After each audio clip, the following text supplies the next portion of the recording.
Okay, dumako po tayo dito bago natin talakayin ang pagsubo ng ulo ni BBM ni Baste. Aray ko. Wala pa ba? Wala pa, di ba?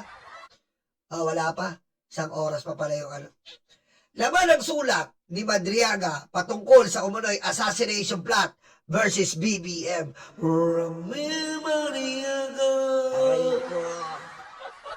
Ramil Madriaga. Tara! Madriaga, if all else fails, would you be there to love me? Aray ko. Anak ka ng po.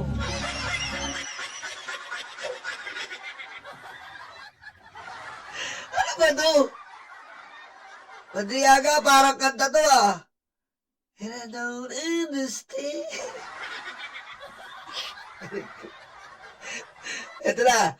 If all else fails, the plan will be preceded by mass resignation of government official, civil and religious sectors, and simultaneous rallies, assassination of government officials and officers, and civil obedience.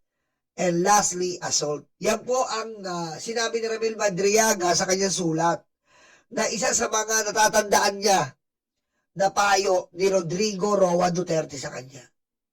Diba? Kasi tandaan po natin, si Rodrigo Duterte po ang nagregalo kay Ramil Madriaga kay Sara. Ngayon, naririnig niya at napag-uusapan nila ni Rodrigo Duterte na kung sakasakali po mag-fail po lahat-lahat. Ang plano sa pagpapatalsik kay BBM ay magsagawa ng resignation ng mga opisyal, kaya po yung mga civil and religious sectors na rally at assassination po ng official and officers. Kaya po, eto po. Social unrest will be the gateway for a coup of military officers to stage a coup. Ayan po magkakaroon daw po ng kudita at nangyari nga po yan. Nangyari po, pero hindi sila nagtagumpay. Aray ko. Marcos will be thereafter assassinated if he opts not to step down or go on exile to the US. Aray ko. Ano sabi? Yan po, magdudugtong na yung sinasabi ni Sara dito. Patayin mo si BBM. No joke. Siguro, sa sobrang galit ni Sara, nasabi niya yung plano. Kasi ganoon yun eh. Kapag tayo minsan sa sobrang galit natin, hindi na gumagana yung isip natin, tandaan nyo. Hindi na po gumagana yung isip natin.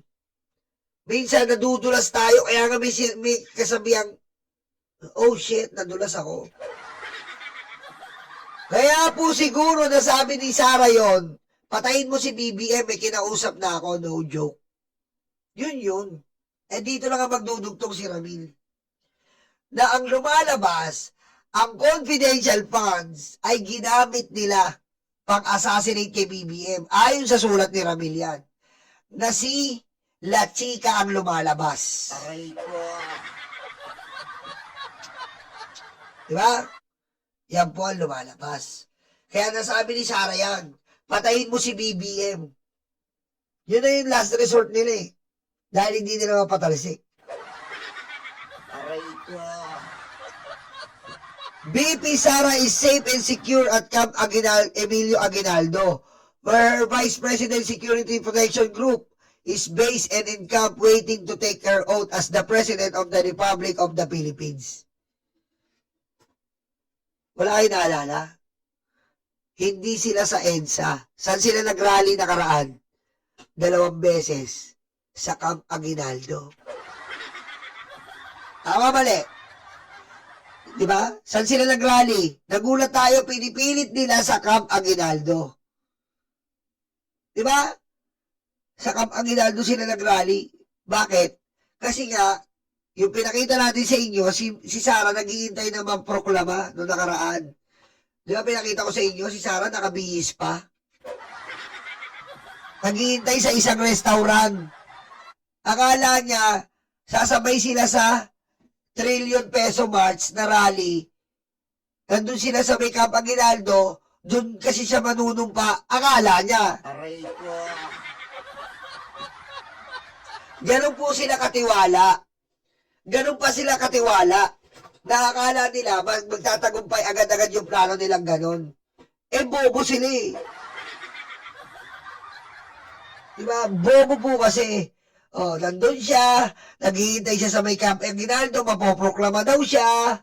Tanga. Aray ko. Oh. Kita mo? Ganyan po kaayong mga Duterte.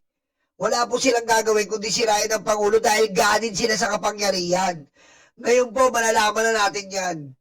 Tignan nyo. Malalaman natin yan. Ngayon, araw na to. Ano ba ang sabi ni Ramil?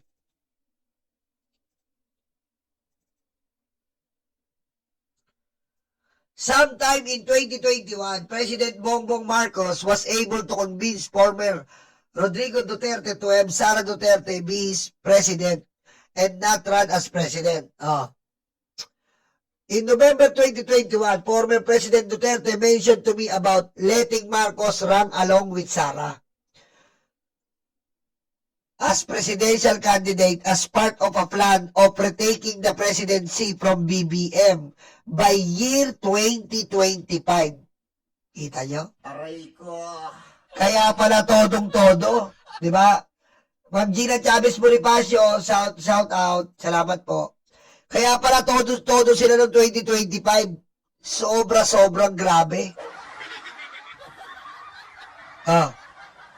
Noong 2021 po, nakaupo po, si Digong, sinabihan niya si Ramil na si BBM ay si BBM po ay patatalsikin nila. This is to extend Duterte control for the Philippine government using BBM merely as a political tool. Kita nyo? Kaya pala mala Gloria. Kaya pala ang advisor ay si Gloria. Gloria in. Aray ko. Kaya pala. Kasi nga, ganun po ang gagawin, mala Era Estrada. Patatalsikin si BBM sa 2025 para meron siyang 9 years. Patay gutom! Yan po ba? Kita nyo? Patay gutom!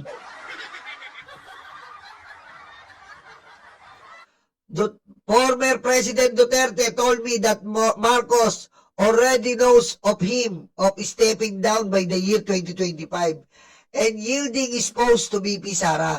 The strategy is that Marcos should serve only less than 4 years of presidency to make Sara still eligible to run to president by 2028. Ang kapal. Aray ko.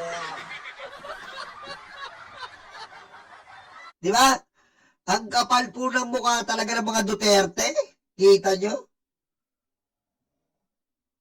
Kita nyo? Sa sobrang kapal, bakit po? Biro mo, ngayon po ha, tingnan nyo ha, nagdeklara na natatakbo ng 2028. Ang layo-layo pa. Ang kapal ng mukha talaga. Diba? In the event that Marcos refused to honor the agreement, extraordinary measures of overthrowing Marcos should be considered. Overthrowing po, malupit na word yun. Diba? Ibig sabihin, sapilitan na yan. Like impeachment, nangyari na yan. Assassination by poisoning, nangyari na yan. Hindi kumakain si BBM, kaya nakakayayat na eh. Aray ko. Or any other means and by the use of people power. Kita mo? Aray ko. Sasabihin nila mabuti ang mga Duterte, patay gutom sa kapangyarihan. Totoo naman. Biro nyo, dekada na yung Davao. Nandun sila, walang nangyari. Bumaba, konting dura. Aray ko. Ayan po ang expose ni Ramil Madriaga na matagal na po nilang pinaplano ang ating Pangulo. Pero hindi po sila nagtatagumpay. Bakit ka mo? Kasi alam ng Panginoon Diyos yan. Si BBM po may Diyos. Si BBM po may takot sa Diyos. Si BBM po ginagabayan ng Diyos. Ang mga Duterte po walang Diyos. Ang Diyos nila demonyo. Ang pastor nila si Kibuloy. Yun po ang kanilang spiritual leader. Kaya wala po. Puro kasamaan, puro kademonyohan talaga ang sasapitin ng mga Duterte dahil hindi nila kinikilala yung Diyos. At ngayon sa pamamagitan ng Diyos, andito pa rin po si BBM. Si BBM pa rin po ang ating presidente. Diba? Kita nyo po ang plano, nakakadiri, nakakasulasok. Para pag-isipan mo, ginagawa lang po nilang laruan ang pagiging presidente. Bakit ginagawa nila yon? Para po makapagnakaw. Para po magnakaw. Para po magnakaw. Walang ginawa kundi magnakaw. Diba? Walang ginawa kundi magnakaw. Yan ang trabaho nila. Oh. Yan ang trabaho, magnakaw. Oh. Ngayon, tingnan nyo, umaapaw po ang pera nila.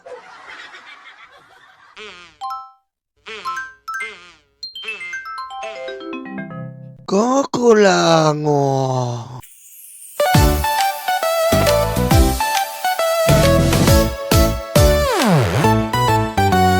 Tanggap, tanggap, loga, yoga, DDS, DDS. Dating yung ay karton, dating yung ay karton. Duterte, Duterte. Tanggap, tanggap, loga, yoga, DDS, DDS. Dating yung ay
ang DDS. Puro fake news ang DDS. Mga troll farm, mga tae.